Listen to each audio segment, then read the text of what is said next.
Hi there, we're here with Yvonne Pinette at All That Is here in Dryden. And if you remember a few episodes ago, we had asked Yvonne to cover the different types of smudge that you can use. Well, we're going to take that a little bit further today with Yvonne, and we're going to ask Yvonne to explain smudging to us a little bit more. And as always, I'm the guinea pig, and she will be giving me a little bit of a smudge here afterwards as well. So as you can see, we do have some on the go here already, and we're going to turn this over to Yvonne. Hi, Yvonne. Hi. Well, smudging goes back to probably all cultures in some form or another have used smudging to help clear the air, any negative energy, beginning of ceremonies, rituals, even the churches, they burn incense and the ashes. So this is, with the sage, it goes back to more the Aboriginal, which I resonate to. So it's choosing the different, I'll go through some of the different types of smudging you can use, and it's whatever resonates with you. So I like to use a charcoal. So it's a little disc of charcoal that I've lit because it helps to keep the sage burning rather than always blowing on the amber. So I have that going at the moment. So it's actually safer to do that too, right? Yep. Yeah, because I've always blown on it when I do it. Yeah, and of course I get ashes and some embers that go.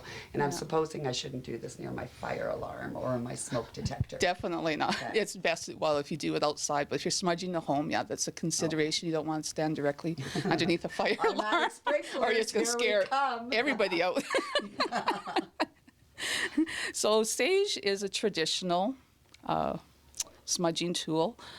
There are also other ways, like say if you're living in an apartment and you're not allowed to light candles or smoke, like a sweetgrass spray is also an option where you can spritz in each corner of the house, your entrance. Interesting, I didn't know. You can develop your own blends, like using resins. Like resins are like say for example, frankincense. It's a resin off the tree, and you can. So would it be like a waxy surface almost? Yeah, it's like little pebbles. You can also get like Tibetan powder that you would that's where you would utilize the charcoal, use of the charcoal more, and you just drop the resin on there, and then the charcoal will keep it burning. Okay, so we're gonna smudge me, are we? Yep, we sure There is are. some of my negative energy today. It's snowing. We've had snow, so I have negative energy. I'm sure I was meant to be born in Hawaii because I would have stayed there.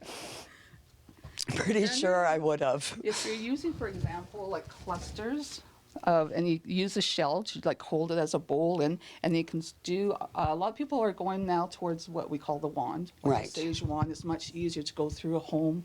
And do so. Yeah. So normally we do this in a bowl. But we start off at the feet. You can lift your feet. Then through the body. Should I move a little? Yeah, you can go a little bit in front of me. Sorry, Tommy. And then you can use a feather, like it's using some of the elements. So you're using the earth element, the air element from the feather. Like when I set my sacred space, I try to incorporate all the elements. Like I have a plant there for the earth, and it's sitting in water. I'm finally working on such a space at home, and it feels so good. It's about 3/4 done.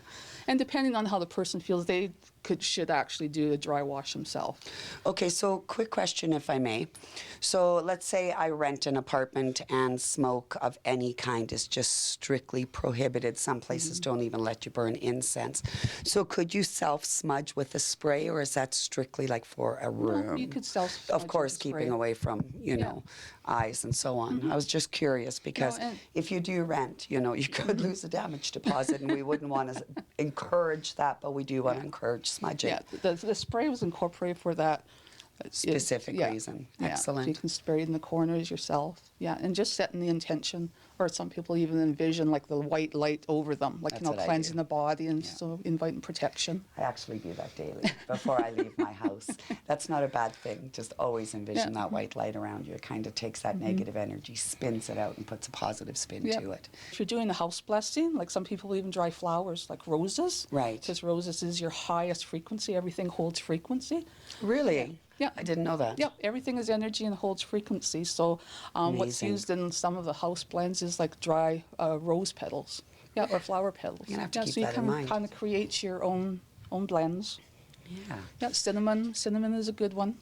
Yeah, that's good for cleansing, like negative energy in the blood and stuff, is it not? Yep. Yeah. Yeah, and then going back to frankincense and myrrh, like from biblical times, like Yeah. that's what they started with, essential oils, and then they created the resins, and so like now it's just finding what resonates with you. Yeah, which Yeah. which feels best within Yep. you. Okay, Yep. that makes sense. So I can't thank you enough for doing this. I always come out of this a little bit smarter, and I actually will be changing how I smudge a little bit because I have never dry smudged myself prior.